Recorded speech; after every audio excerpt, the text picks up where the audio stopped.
Hello everyone, this is Diana with Daisy coming to you with your weekly soul messages and a prediction, and Daisy's right here with me. And this is the week of the 21st, which I believe is the fourth week of January already, or the fourth week of the new year. And Daisy's right down here with me. Welcome everyone. We're so glad you came to join us. We're glad you're coming back, those of you who do, and we're glad that you tell your friends about us. Our purpose for doing these videos is to help you get through these difficult energetic times, to make a prediction or two about the coming week, and also to give you, I started a few weeks right before the end of the year telling you things about how to stay in joy. And one of the ways I stay in joy is Daisy, who is down here knocking against my arm saying, "Mom, pet me." And this week we're going to look at week 21, and we'll get to that in a minute. We'll also get a message from Philip, my spirit guide. And this is another one of my books, and yes, all of these books are available on Amazon. And this is a book, it just has a different oracle. Or excuse me, it's an oracle book with a different message on each page. We'll get to that in a minute. You know, we decided not, we being Philip and I, decided not to make any predictions this week because it's just more of the same. We're in a very, very rough period of energy. Weather-wise, we're in a rough period of energy. Politically, the U.S. democracy is under attack. There's no other way of looking at that. So we're going to see more of the same this week. We may see some prediction, or we may see some things come out that surprise us, but I think those of us, I don't think we're going to be all that surprised about the things that are going to be coming out this coming week. So we're going to move on to other things. We're going to be a little heavier on the soul predictions, or the soul messages. You know, we're in a storm. I don't know if you can tell behind me here that we're in this winter storm, and it's snowing where I am. It's icy elsewhere, and we're hunkered down. The animals and humans and I are hunkered down for the weekend, and that's okay with us. Now, that said, I'm a little sad today.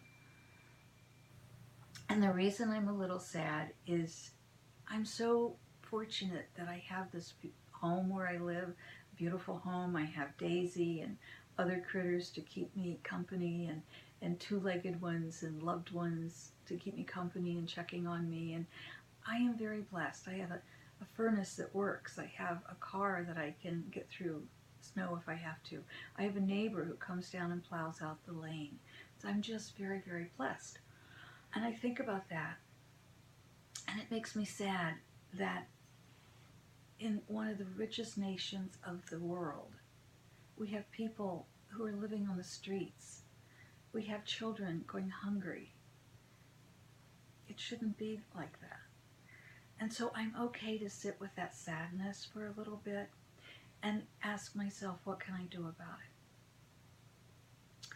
If I don't want to sit in the sadness, I have all kinds of things I can do. And the one I want to read you or talk to you about today is week 21, gratitude. You've heard this before, I'm sure.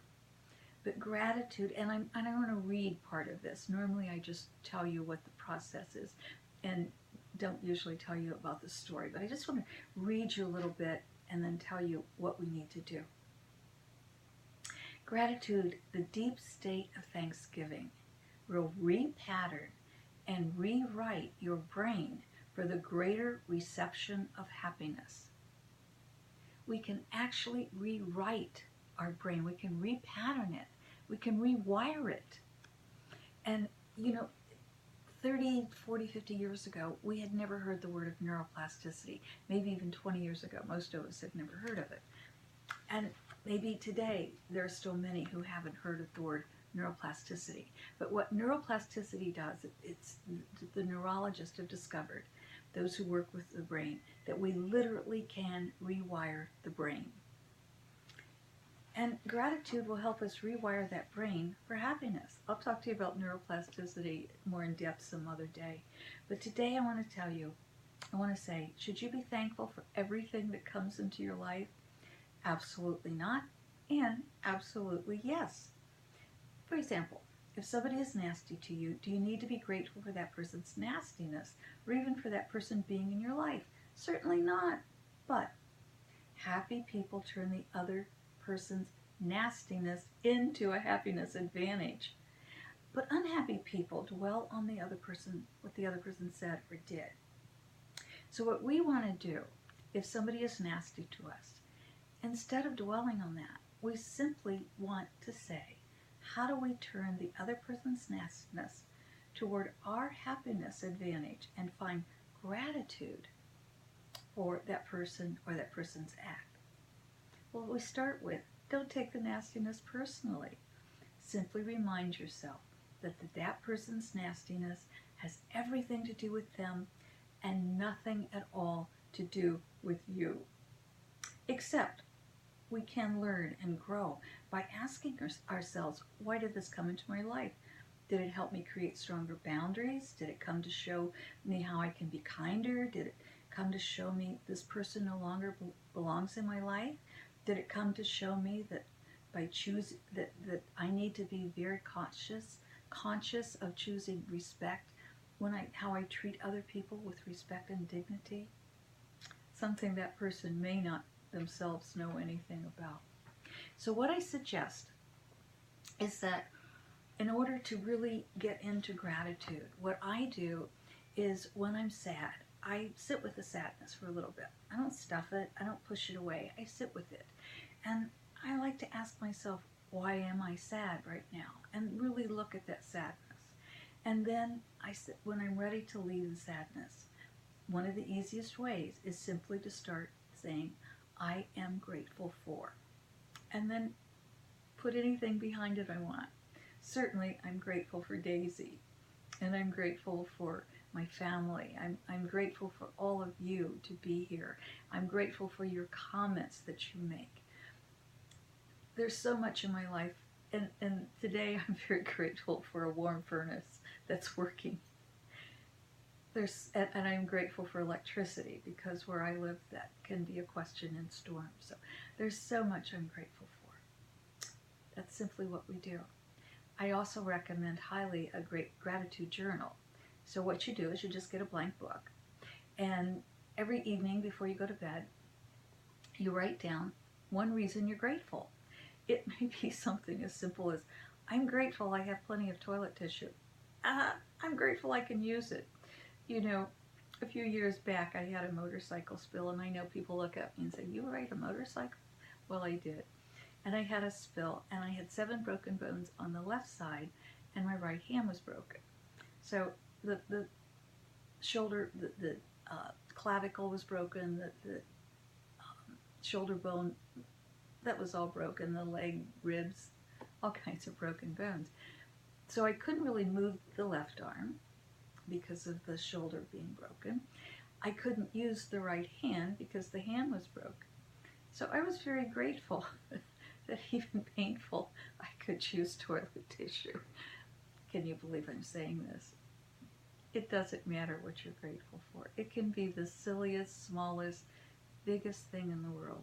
But try to find something a little bit different every night and write it down, because those times when you are sad, when you are in fear or angry, pull your journal out and start reading it. Let's see what message Philip has for us for this week, shall we? It's important, before we do this, I just want to say it is so important. We have a choice between staying in love, which brings us joy, or staying in fear, which brings us anger. The world doesn't need more fear. The world doesn't need more anger. So those of us who can add joy and love to the world, not only does it enhance our own life, but guess what?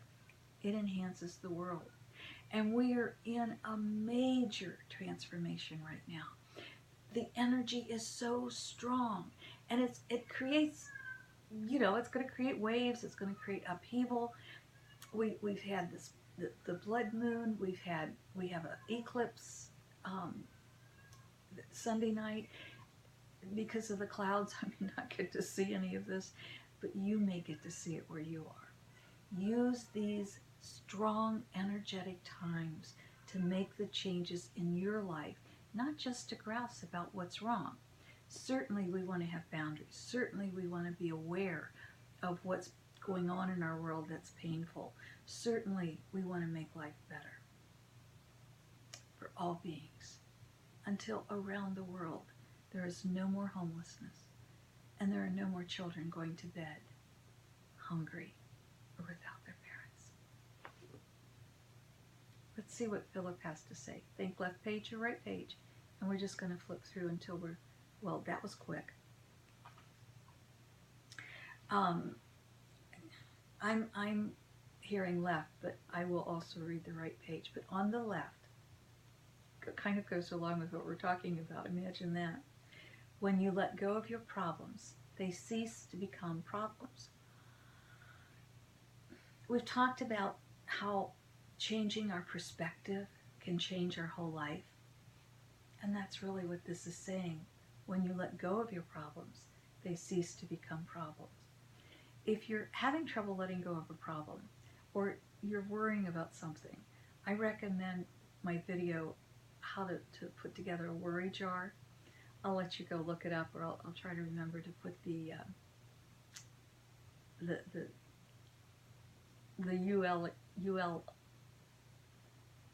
ULR, is it? Suddenly it didn't make sense.